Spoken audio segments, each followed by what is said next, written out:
as they speak to us on other aspects of the economy and governance in the country, I also appeal to them that also do not undermine the credentials of a disciplined youth that emerges from Kenya.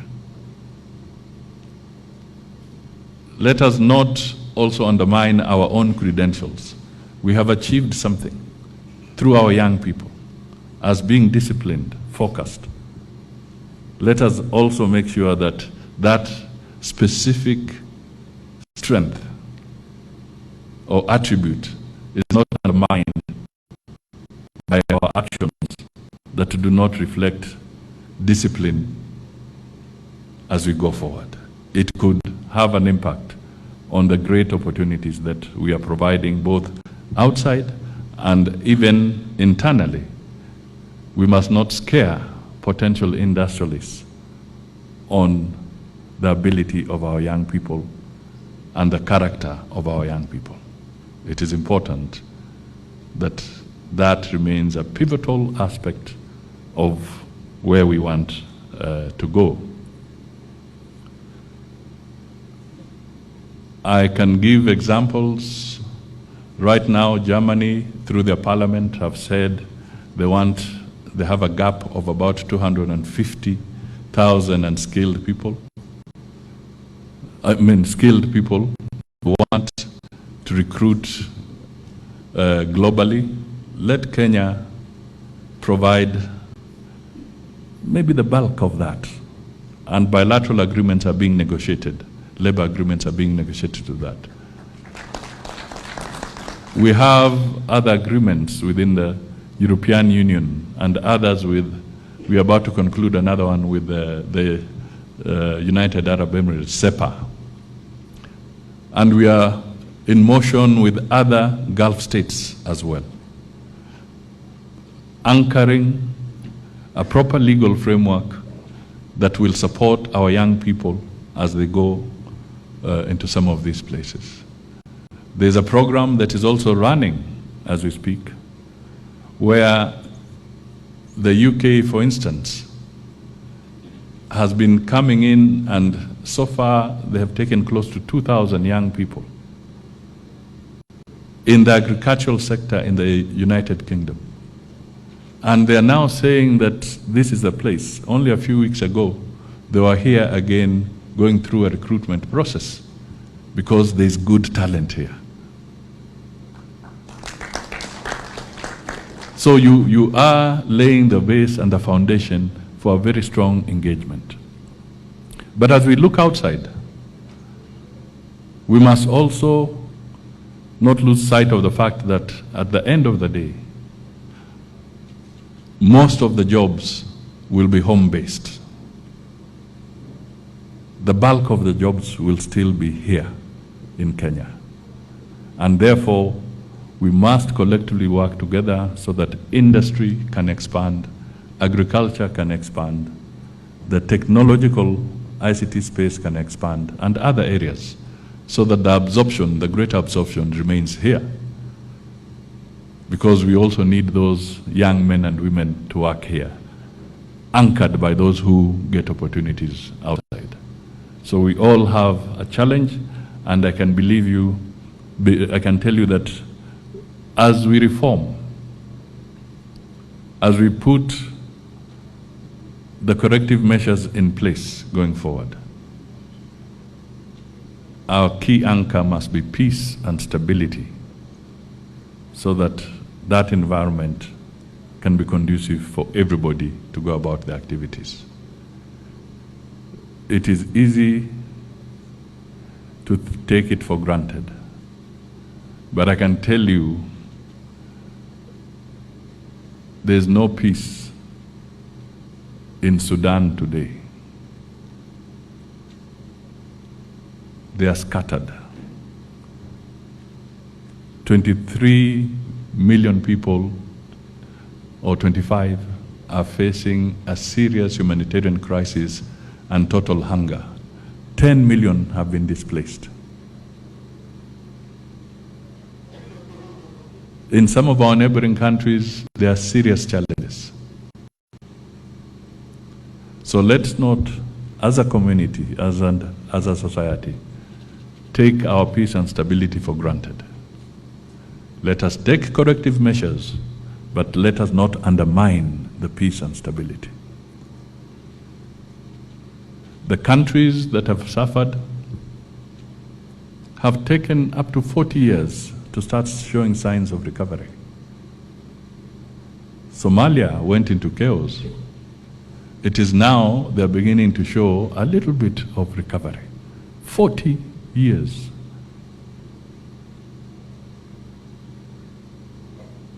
So if you're a young person today and your country does not recover in 40 years, if you are 18 or if you are 20 and your country is thrown into turmoil for the next 40 years, tell me where you will be. So it is important that we look at it more broadly and we encourage our young people as we express ourselves that there must be a very clear indication that peace and stability are critical. The Sahel region is in devastation. Some people don't go to school whatsoever.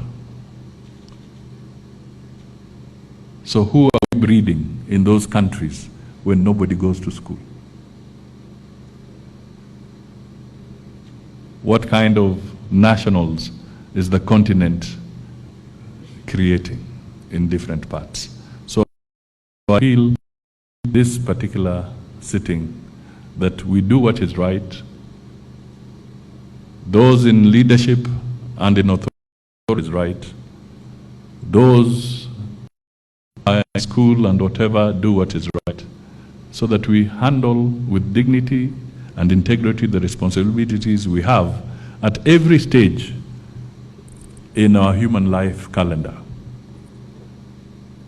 so that we can be able to move forward in a more positive manner going forward. So I just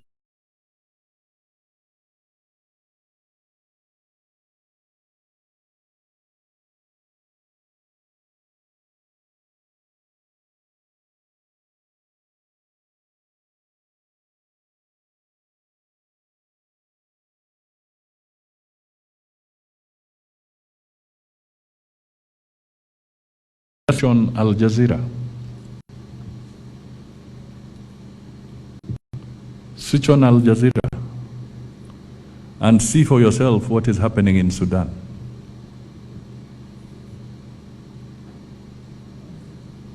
It is very, very disheartening and very sad. We may think it's a game, but just go and switch it on and see for yourself. It is not fashionable to have a crisis of that magnitude in your country. We have a country to protect. Let us work together. We have made mistakes along the way. And don't be cheated. We will also make mistakes as we go forward. There's no regime. There's no system. For as long as you're a human being, once in a while you stumble.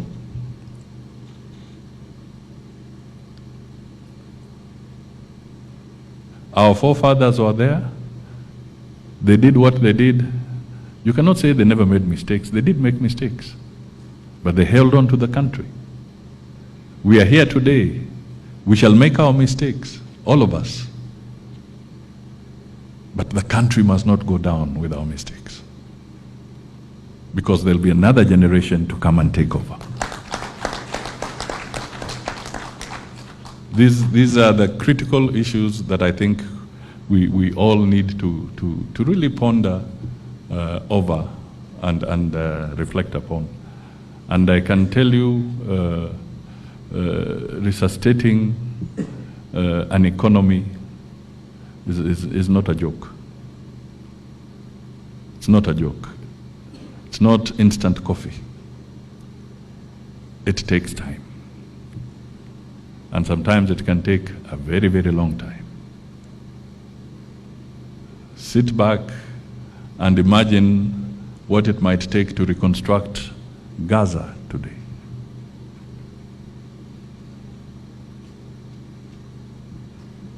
We must reflect on some of those things. So as we move forward, what happens? We must also look at the young people you are training in the TVETs here. The truth be told, some of them are self-employed. They are making their beds.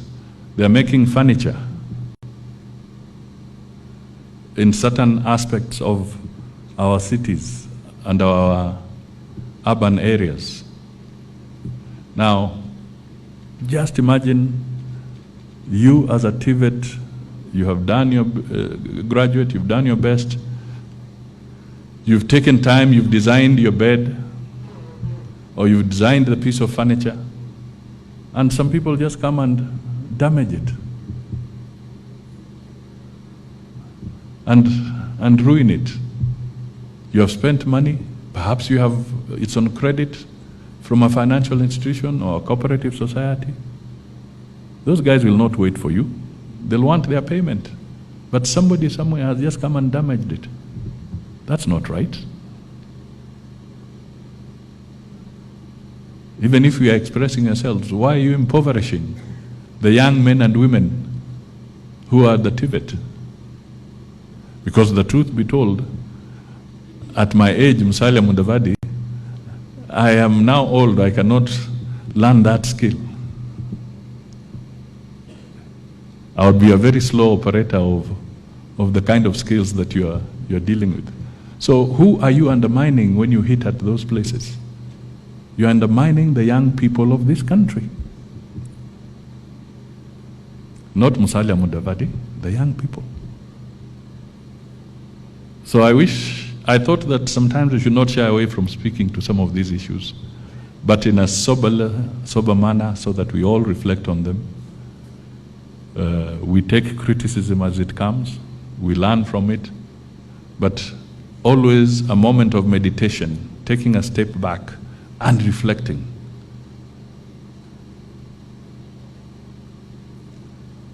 How would you sleep if you know you have destroyed somebody's life savings, another young person's life savings? How do you sleep? Does it feel good? I don't know. But I think I would have nightmares if I know I have been destroying my sister's or my brother's business enterprise in Chavakali, or in Kakamega, or in Nyeri, or in Lunga, or in Isbania. So let's take a moment as a country and reflect on some of these issues.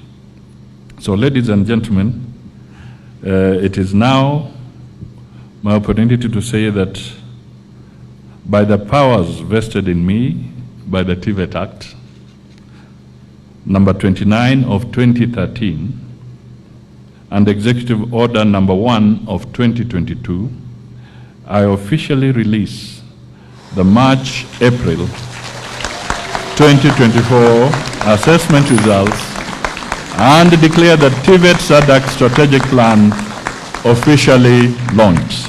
God bless you and thank you so much.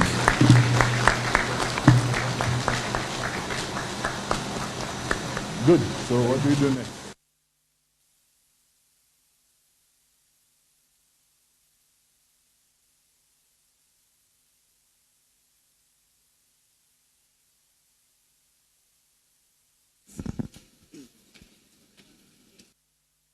Chief guest, I request you,